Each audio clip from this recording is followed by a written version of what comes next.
Welcome. This is the Fulbright U.S. Student Program information session. My name is Takata. I am one of the fellowships and grant advisors at the International Institute, we have a number of a team of advisors who collectively advise on this Fulbright U.S. student program, and so I'm going to be giving the this is a introductory information session. We're going to kind of cover the overall program, and then and introduce you to the various facets of the program, and then we'll talk about resources that are available and get going on that. So, okay, here we go. So first, just in terms of getting information about this program, this is a portion of the International Institute's web page on the Fulbright U.S. student program, and so you will see this. Actually, you'll see a graphically spiffed up version of this once you get to our website. That's right up at the top, once we're done with this information session, we will send you a copy of the slides as a follow-up email. So if you don't need to take down everything, and you'll have a copy of the slides, and you can just click or copy and paste and get to the website. But we do recommend that you join our email list if you haven't done so already. We do send periodic reminders and information like upcoming info sessions about deadlines, etc. So do join the email list, and you will be on our radar for this application cycle, and you'll get announcements and reminders and things of that sort through email. And also, the last button is the link to our U of M Fulbright resources site on Canvas. This is a self-joinable or self-enrollable Canvas site, and once you click on that button and log in with a unique name, if you haven't joined already, you'll be asked to enroll. Go ahead and click enroll, and that will get you into the Canvas site. And you will find a wealth of resources, and we'll come back and talk a little bit more in detail about what's on the Canvas site, but that's something that's available to you. Alumni, students and alumni, anybody who has a unique name should have access to the Canvas site. For those of you who were students, and if you were a student, if you're an alum, and if you didn't use Canvas as a student, I think we have Canvas long enough now that I don't think that's going to be the case anymore. But if you were an alum and you did not use Canvas as while you were a student at U of M, we may need to do extra things to get you onto the Canvas site. And if that's the case and you have trouble getting access to Canvas, please shoot us an email at iifellowships@umich.edu, and we can get you onto the Canvas site.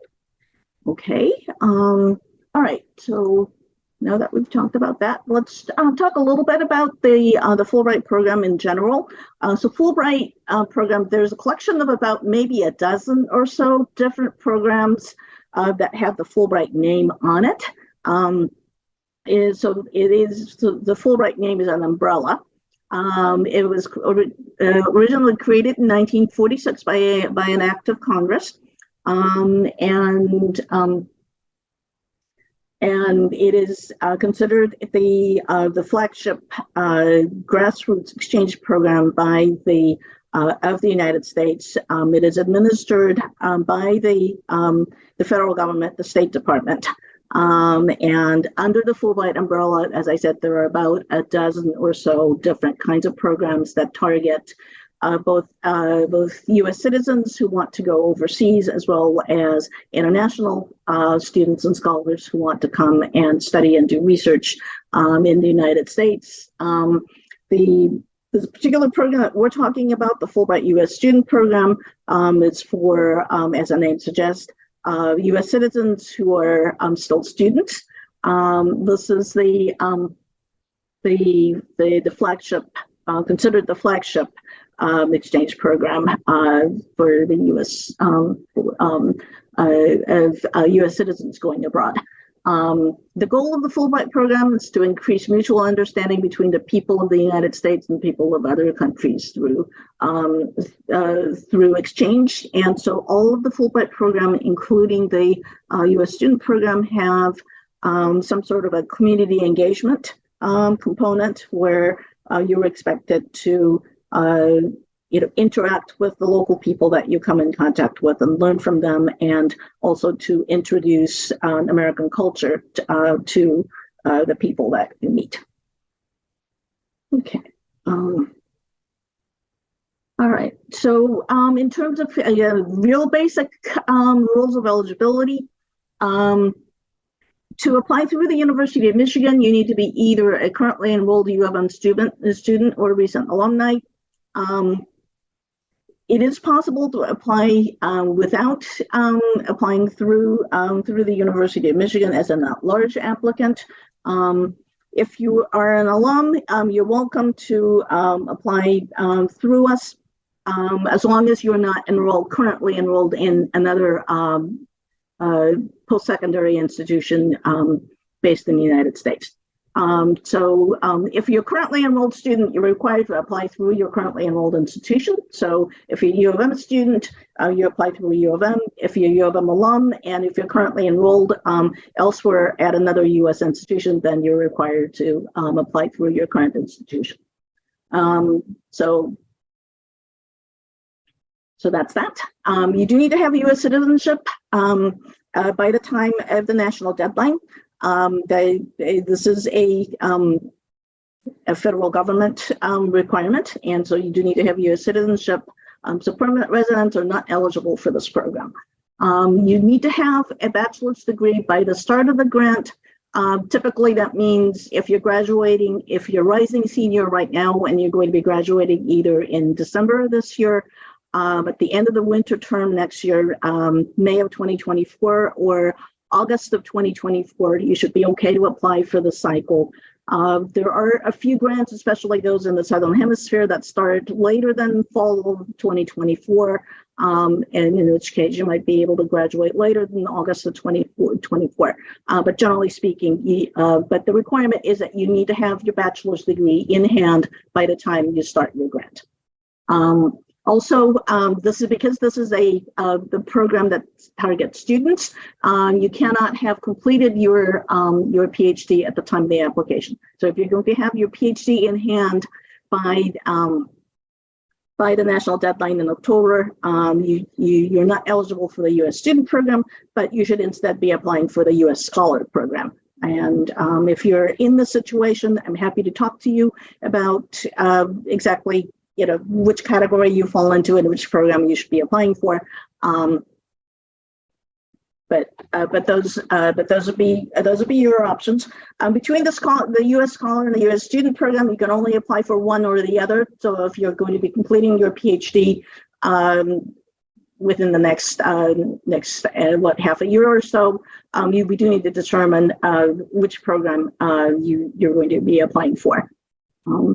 And then finally, if your project requires skills in language, you do need to have language skills that are necessary for the project. Language requirements do differ by country, and we'll come back and talk a little bit more about that a little bit later in the presentation. The key thing here is that you may only apply to one country and one type of grant. So one application, and it's to a specific country for a specific type of grant. And also, you may also not overlap between the U.S. student program and the U.S. scholar program. All right, so eligibility basics here. Okay, what do you get if you actually are awarded a Fulbright U.S. student program grant? You get round-trip airfare to your host country. You'll get stipend to cover your living expenses while you're there. Typical grant for the U.S. student program is about 9 to 10 months.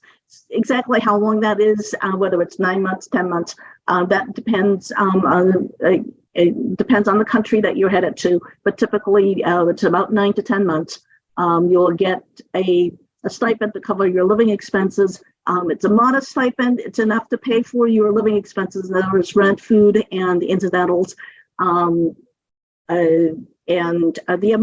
exact amount that you're going to get depends on the country that you're going and the cost of living, generally speaking, in that country.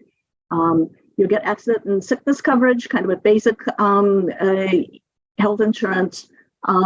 And depending on the country that you're headed to, you may also get other benefits, including book and research allowances.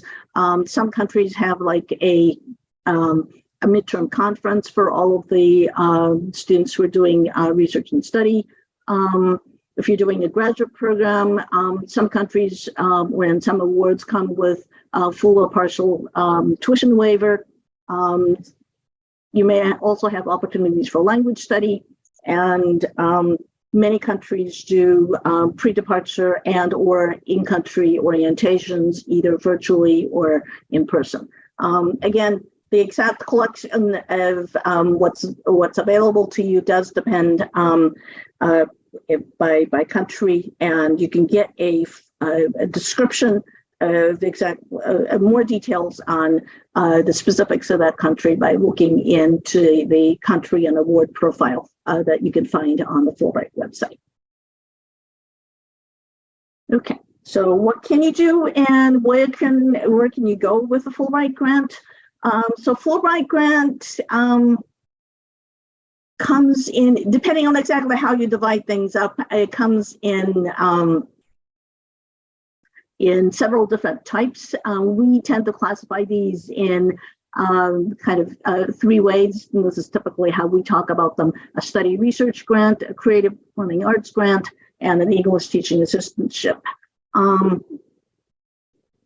So a study research grant is for either independent research or enrollment in a graduate degree program in a particular country. You can do a combination.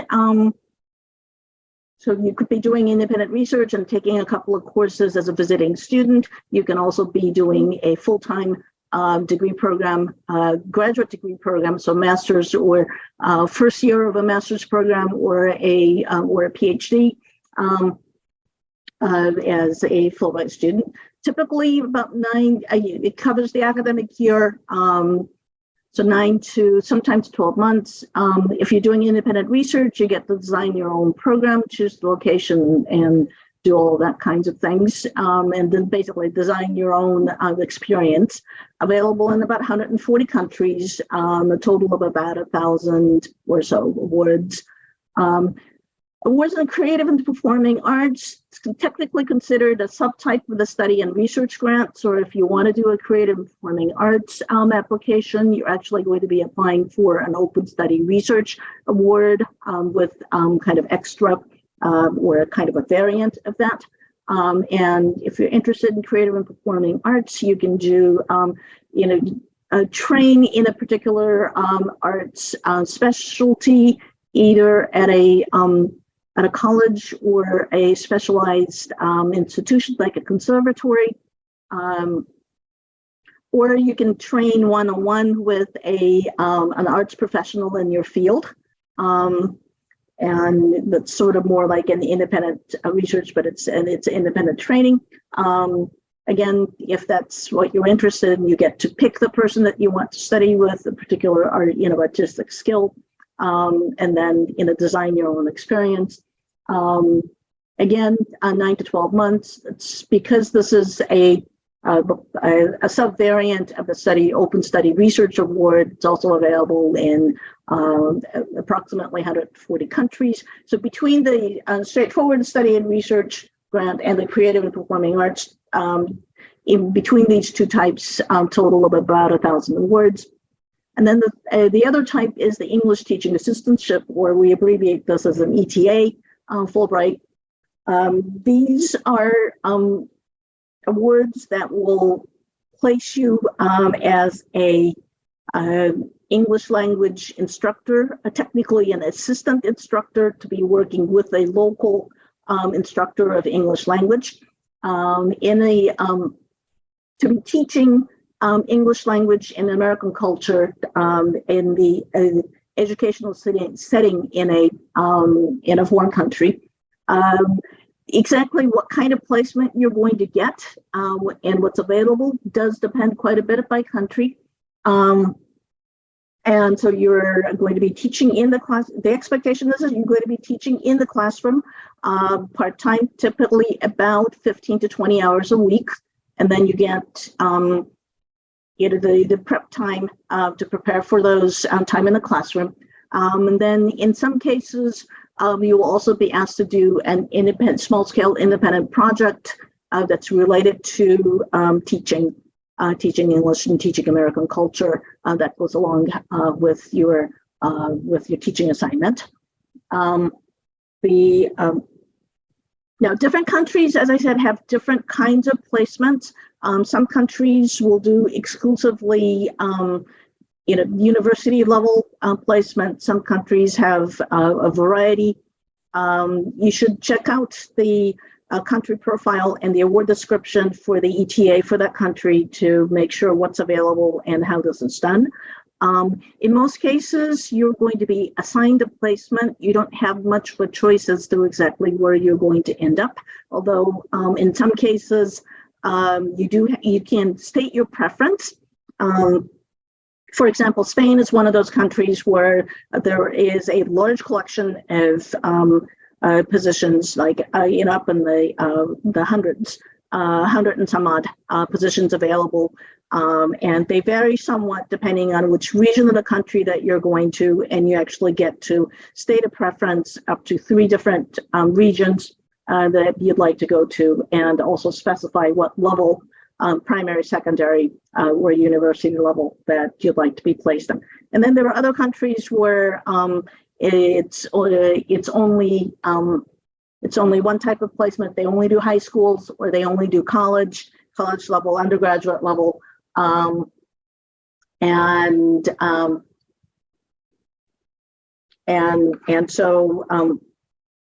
so do check out the listing that's on the Fulbright website and find out exactly what the options are available in a particular country. So ETAs are available in approximately 70 countries, and there are a total of about 900 awards that are available for the sample competition. Okay, so if you decide that you're interested in applying, this is what you need to put together for an application. So for both study research arts and English teaching assistantships, you'll need to do an online application. The online application is open, and you should go ahead and start one. There'll be a bunch of short forms to fill out. There'll be some short answer questions to answer online, and you will also do all of the uploads of essays. You also request your recommendations from the online application, and the online system will send an automated email to your recommender with a link, and they will They will then complete their recommendation online on the same system. You need to write a statement of purpose and a personal statement. The content of what needs to go in there and the specifications do vary a little bit between the study and research application and the ETA application. If you're doing a study research or arts application, you get to write a slightly longer statement of purpose. But generally speaking, as far as fellowship and grants and scholarship applications go, these statements are very much on the short side, and you do need to pack a lot of information into these short statements. And so these are not the kind of statements that you write once and be done with it, and you will need to do multiple drafts. If you're doing an independent study or independent research or an independent arts project, you will need to find a local host institution that with which you're going to be affiliated during your Fulbright year, and you will need to get a letter of affiliation from a person who can serve as your host mentor for the year at that institution. And that will go as a part of your application. 3 letters of recommendation. You will need to upload your transcripts And if foreign languages are required for your country, you're required to have a foreign language evaluation. For those of you who are doing an arts application, you're also required to have what's called supplementary materials, which is usually your arts portfolio. Depending on the kind of arts you are going to be applying for, their specifications of what they want as far as what needs to go in your arts portfolio, and that's also specified in the Fulbright website. Okay. So in terms of the timeline, as I said, the online application is open, and you should be actively working on your application. We have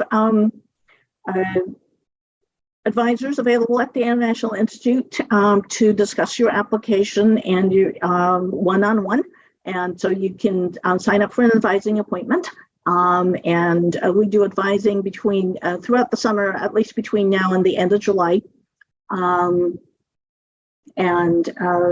should, if you have any questions about your application, you should definitely meet with an advisor. So design your project, meet with advisor, prepare your application. Our campus deadline is Sunday, August 27th. That is the day before the first day of classes of the fall term. It's an online deadline, so it is Sunday at 11:59 p.m. And you will submit your application on the National Fulbright online application.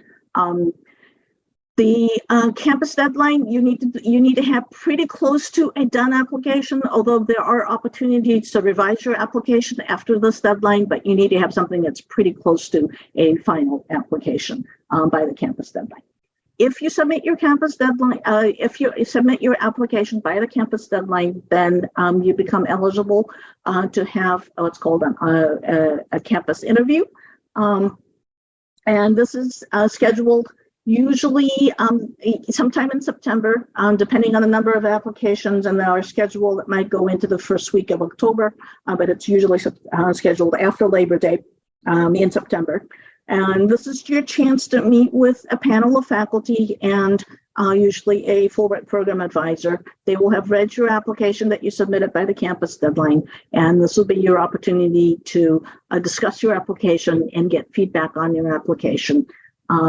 And what we do after your interview is that we will unsubmit your application on the online system so that you will have access to it again. And then you can make whatever revisions, changes, edits that you want to make based on the feedback that you get at the interview. And then you will do your final submission at the national deadline on October 10th. This is a hard deadline. There are absolutely no exceptions, even for technical difficulties. So this national deadline, October 10th, that's a Tuesday at 5 p.m. Eastern time, and that is a hard deadline. What happens to your application after the national deadline? So the IIE, the organization that administers the Fulbright competition nationally, they do the initial screening, make sure that you have a complete application, that you have all of the pieces, that you meet all of the eligibility requirements, and then they will sort your application into what's called a National Screening Committee.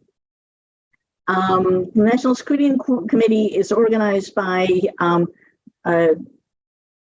so ETAs have their own committees, the arts applicants have their own committees, and the study and research applicants also have their own committees, and they're country-based. So usually, depending on the size of the country, it's some countries have large enough application pools that they have multiple committees. Others are small enough that they might actually do several countries within the same region in a single committee.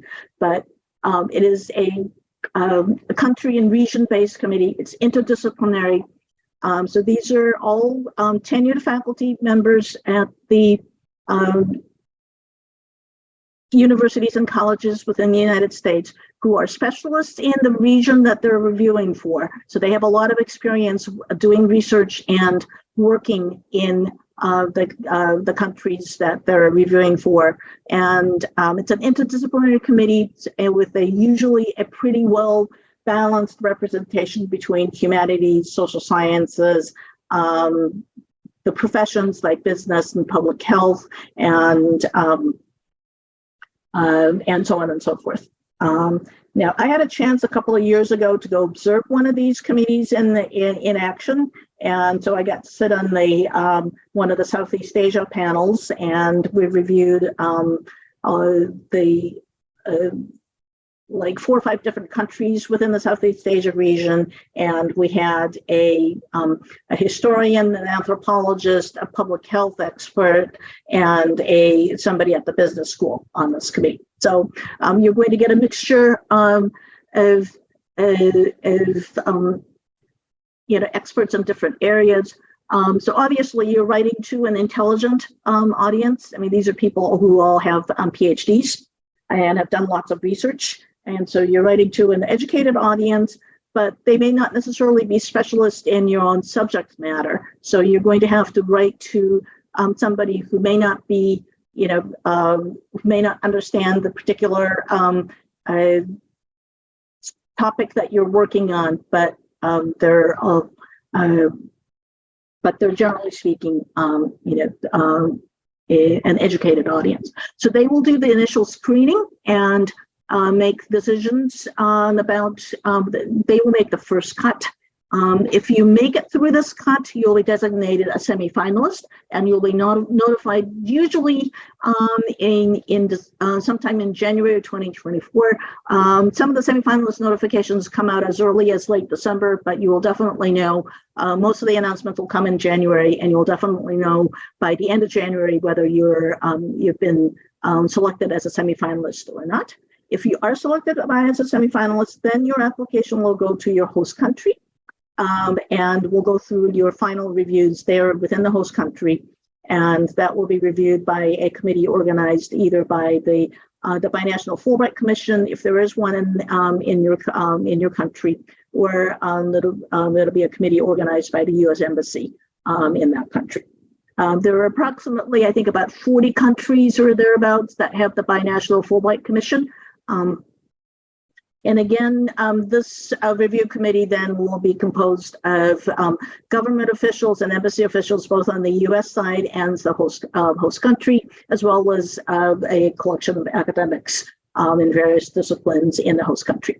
And they will make the final decisions as to who will be invited as fellows. And you will find that decision sometime in the spring. Notifications start coming out in early March. And most of the notifications will come out in late March and early April. But they can go on as late as the end of May, early part of June. At that point, the final notifications, you will be notified either as you have been selected to receive a Fulbright Fellowship, you're an alternate, or you're not selected. So those will be the decisions. If you're selected as an alternate, the upgrade notifications can go all the way into like the end of June. Okay, so that's the timeline. And then once you're notified that you're actually been selected, you'll receive a bunch of instructions from both the host country's Fulbright, your host country, as well as from IIE, as far as what you need to do to finalize your award. And then they'll give you instructions on how to apply for a visa, if there's pre-departure orientation and when that's going to be, so on and so forth. And then you will depart, generally speaking, late August, early September, be when most of the fellows will be departing. There are a few exceptions to that, especially in the Southern Hemisphere countries where they want you to come in accordance with their academic calendar, which tends to start in February or March. So in those cases, you may actually not be leaving until February or March of 2025, but those are actually rare cases. Most Fulbright fellows will be leaving for their host countries in late August or September. Sometimes as late as late September and October, but sometime basically generally in the fall. All right, so a little bit more about our own campus process. As I said, the U of M campus deadline is August 27th. You will submit your application online on the Fulbright online application, and then if you submit your application by the U of M deadline, you'll be eligible for an interview. Right around, just prior to the U of M deadline, if you have an open application on the online system, we'll also send you a survey to complete as far as your availability for an interview, so that will help us in scheduling. Generally speaking, we will try to take into consideration things like religious holidays. If you are teaching or GSIing and you need and you have those kinds of obligations, if you're going to be out of town and going to a conference to present a paper, we'll try to take those into consideration. Generally speaking, we're not able to take into consideration your class schedule, so we'll try, but the best we can, but we can't guarantee that you'll be scheduled when you're not in class. So there may be a situation where you're just going to have to ask your professor to please be excused for a class for half an hour so you can go and do your Fulbright interview. As I said, after your interview, we will unsubmit your online application so that you'll have access to that again, and you can make final edits based on the committee advisor feedback. But if you make those edits, be sure to resubmit your application by the national deadline. As I said, the national deadline on October 10th is a hard deadline. There are absolutely no exceptions, even for technical difficulties. We do know from previous experience that right around the deadline, the system does get quite congested. And so our recommendation is that you try to finish your application and submit a couple of days prior to the national deadline. The national deadline is usually on a Tuesday, so we say always as our target, try to finish the Friday before and submit. So just in case you actually have some sort of an issue that you have, you have the weekend to work on it and Monday to resolve it if you have to ask for help to get technical issues resolved. So that is our campus process. As I mentioned before, we have a team of advisors who are here to help you with your application. So this is our current team of 4. Dan Cameron does primarily applicants for the English teaching assistantships. He does primary advising for the ETA. If you're doing an arts application, I strongly recommend that you meet with Heather Johnson. She has probably the most experience with the arts applications. I do primary advising for the independent research applicants, especially those of you who are graduate students, maybe PhD students who are working on dissertation projects for looking for Fulbright for their dissertation projects. You probably want to talk with me. And then Melissa does a lot of advising for lots of different ones, but her primary responsibility is for students who are doing graduate program applications for Fulbright. She will be your primary contact for that. But we do, because this is kind of the summertime, we have other projects we're working on, and we take turns going on vacation and things. And so there might be times when we're less available, and we do all kind of cover for each other and see applicants of not our primary specialization. But we will have advising appointments available between now and at least the end of July. And be happy to meet and discuss your application with you. Okay, just as far as our contact information, We do have an online self-scheduling appointment system. This is the for those of you who are in LS&A, you're familiar with the LS&A advising appointment system. We have a special group for that, with which you can self-schedule an advising appointment with us. The system is primarily geared towards undergraduates, but it works also for graduate student and alumni. As long as you have a unique name login, you should be able to schedule an appointment. Here are also the other resources, our website, our Canvas site, and our as well as the link to the National Fulbright website. Okay.